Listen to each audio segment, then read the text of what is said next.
Teka-teki menarik sekaligus membingungkan muncul di sebuah tempat sunyi dan terpencil bernama Racetrack Playa Death Valley. Di dasar lembahnya yang sunyi, banyak terdapat batu-batu dengan berbagai ukuran. Ketika tidak ada yang melihat, batu-batu itu akan berpindah dengan sendirinya. Tidak ada yang pernah menyaksikan bagaimana batu itu bergerak. Satu-satunya petunjuk hanyalah jejak panjang di atas permukaan tanah yang kering. Lalu pertanyaannya, bagaimana batu-batu itu bisa bergerak? Apakah ada kekuatan misterius yang menggerakkannya? Apakah ada campur tangan alien?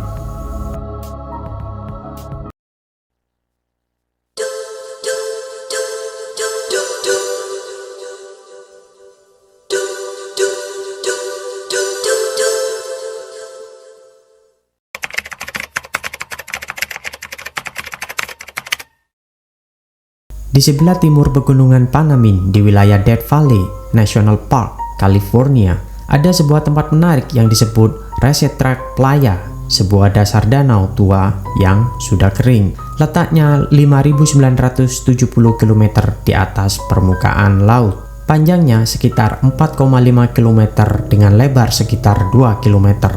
Tempat ini memiliki level kedataran yang hampir sama dari ujung utara ke ujung selatan dan pernah memegang rekor sebagai wilayah dengan cuaca terpanas kedua di dunia, yaitu 58 derajat Celcius. Playa berarti danau kering.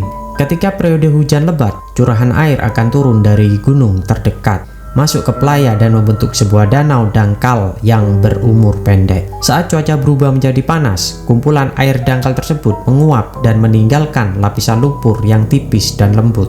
Ketika lumpur itu mengering, ia mulai mengerut dan memecah membentuk mozaik-mozaik yang sangat indah. Dari tempat terpencil inilah muncul sebuah fenomena yang disebut batu bergerak Death Valley. Ketika tidak ada yang memperhatikan, batu-batu dolomit yang terpecah dari tebing dan jatuh ke permukaan playa bergerak dengan sendirinya melintasi permukaan danau yang kering. Batu-batu itu meninggalkan jejak yang terlihat sangat jelas di atas permukaan tanah. Satu-satunya bukti kalau mereka memang bergerak. Batu-batu itu bergerak sekitar 2 atau 3 tahun sekali, mulai dari batu berukuran kecil hingga batu berukuran besar yang memiliki berat beberapa ratus kilogram. Gerakan bebatuan ini terjadi secara perlahan dalam tempo beberapa tahun. Kadang dalam 1 tahun mereka bisa bergerak hingga 315 meter. Karena prosesnya yang begitu lambat itu, para peneliti tidak pernah bisa mengetahui secara pasti bagaimana batu itu bisa bergerak. Konon fenomena ini juga diketahui lebih dari 100 tahun yang lalu oleh para penjelajah dan penambang emas. Namun, penelitian yang lebih serius baru dilakukan pada tahun 1948. Apa yang menarik dari fenomena ini adalah ukuran batu yang bergerak. Dengan ukuran kecil saja, mustahil sebuah batu bisa bergerak dengan sendirinya, apalagi jika batu itu berukuran besar. Fotografer Mike Barney telah menghabiskan waktu bertahun-tahun untuk mendokumentasikan pergerakan misterius batu-batu ini. Beberapa bebatuan ini sama beratnya dengan seorang manusia. Sangat aneh jika kita membayangkan mereka bergerak melintasi gurun seperti ini. Bagaimana sains menjelaskan peristiwa ini? Apakah mereka sudah menemukan tangan-tangan siluman yang bermain dengan batu ini?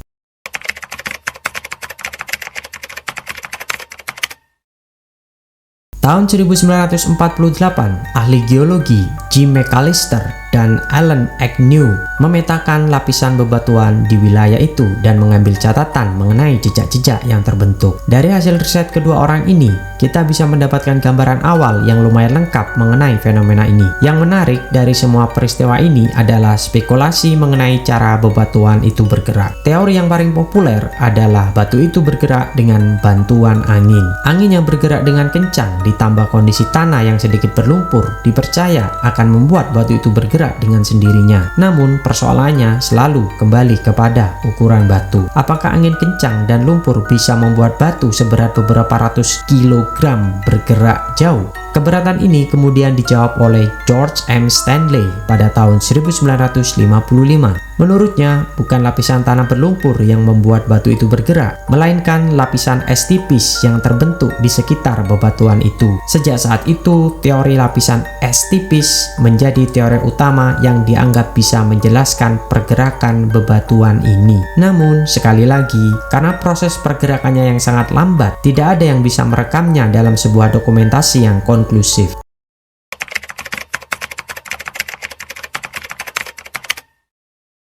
Kemudian pada tahun 1972, Robert Sharp dan Dwight Carey memutuskan untuk mempelajari fenomena ini dan fokus pada 30 batu.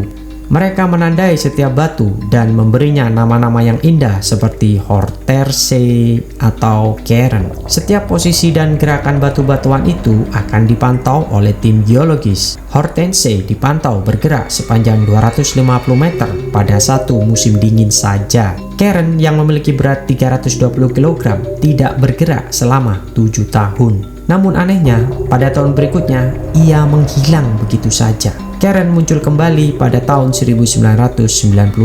Ia ditemukan oleh Paula Messina, ahli geologi dari Saint Jose State University. Paula menemukan Karen di sebelah timur, jauh dari posisi awal. Bagaimana Karen yang memiliki berat lebih dari 300 kg ini bisa bergerak sejauh itu? Apakah lapisan es pada permukaan tanah benar-benar bisa memindahkan batu seberat itu sehingga bisa begitu jauh? Sepertinya mustahil. Namun, menjadi mungkin jika angin yang mendorongnya memiliki kekuatan yang sangat besar. Bukankah kita sering melihat sebuah pohon besar tumbang oleh angin kencang? Dan sepertinya Raset Track Playa memenuhi kondisi yang memungkinkan angin berhembus dengan sangat kencang.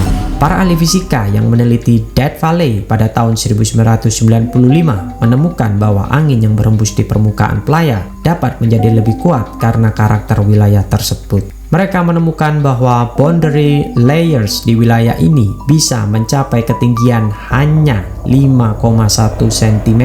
Boundary layers adalah area di atas tanah di mana hembusan angin menjadi lebih lambat karena hambatan dari permukaan tanah. Ini berarti jika sebuah batu memiliki tinggi lebih dari 5,1 cm, maka batu itu akan merasakan kekuatan hembusan angin yang bisa mencapai sekitar 140 km per jam pada musim dingin. Kekuatan hembusan ini ditambah dengan lapisan es telah membuat batu itu bergerak. Jadi, sepertinya teori angin dan lapisan es sudah menjawab semuanya, walaupun para peneliti belum terlalu sepakat soal karakter lapisan es yang terbentuk. Pada tahun 2010, seorang peneliti dari Johns Hopkins University bernama Ralph Lawrence menawarkan sebuah penjelasan yang sedikit berbeda. Ia juga percaya kalau es memiliki peran yang penting, namun bukan dalam bentuk lapisan yang menyelimuti bebatuan atau permukaan tanah. Menurut Lawrence, bongkahan es terbentuk di sekitar batu. Kemudian ketika air naik, bongkahan es terbentuk menjadi sebuah rakit yang sedikit mengangkat batu itu dan memungkinkannya bergerak dengan mudah ketika angin berhembus. Lawrence berargumen bahwa dengan cara seperti itulah kekuatan angin yang tidak terlalu besar pun bisa menggerakkan batu berukuran besar. Jika demikian adanya, mengapa proses pergerakan ini tidak terobservasi? Gerakan ini hanya terjadi dalam beberapa puluh detik pada interval yang biasanya berlangsung selama beberapa tahun. Begitu menurut Lawrence. Hal ini akan menuntut kesabaran yang sangat luar biasa, belum lagi keberuntungan. Jadi mungkin bebatuan itu bergerak pada hari yang paling dingin dan berangin yang muncul sesekali dalam beberapa tahun. Kondisi ini umumnya muncul pada sekitar subuh, sehingga tidak heran jika tidak ada yang pernah melihatnya. Lawrence dan koleganya berniat meneliti fenomena ini lebih lanjut dengan memasang kamera digital di wilayah playa. Selain ahli geologi atau peneliti seperti Lawrence, NASA pun melakukan penelitian mereka sendiri terhadap Racetrack Playa. Alasannya karena kondisi di playa ini mirip dengan danau-danau kering di bulan Saturnus, yaitu Titan. Beberapa peneliti di NASA percaya kalau pemahaman yang didapat dari penelitian di Racetrack Playa akan dapat digunakan untuk mengeksplorasi Titan atau bahkan Mars. Jika apa yang diperkirakan oleh para peneliti NASA itu benar, Death Valley dan batu-batu misteriusnya mungkin menyimpan pengetahuan yang jauh lebih berharga dari yang kita kira.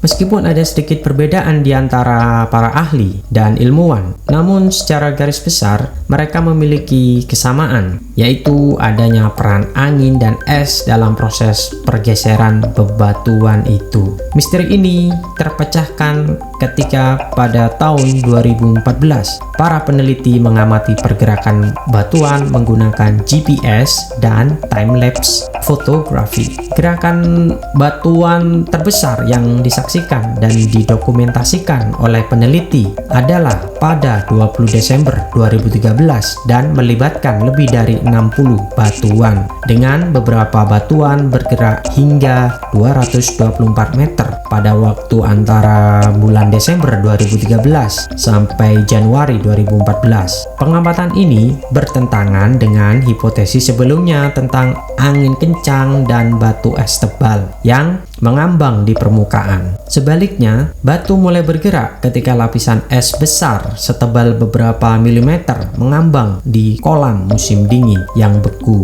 dan mulai pecah mencair selama pagi yang cerah. Panel es yang mengambang tipis ini beku selama beberapa musim dingin, didorong oleh angin ringan dan mendorong batu hingga 5 meter per menit atau sekitar 0,3 km per jam. Nah, lambat ya berarti ya. Beberapa gerakan terukur dari GPS berlangsung hingga 16 menit dan sejumlah batu bergerak lebih dari 5 kali selama keberadaan kolam Playa pada musim dingin 2013-2014. Jadi kesimpulannya, bergeraknya batu-batu itu karena memang adanya proses alam yang menggerakkannya, bukan karena kekuatan gaib apalagi ulah alien.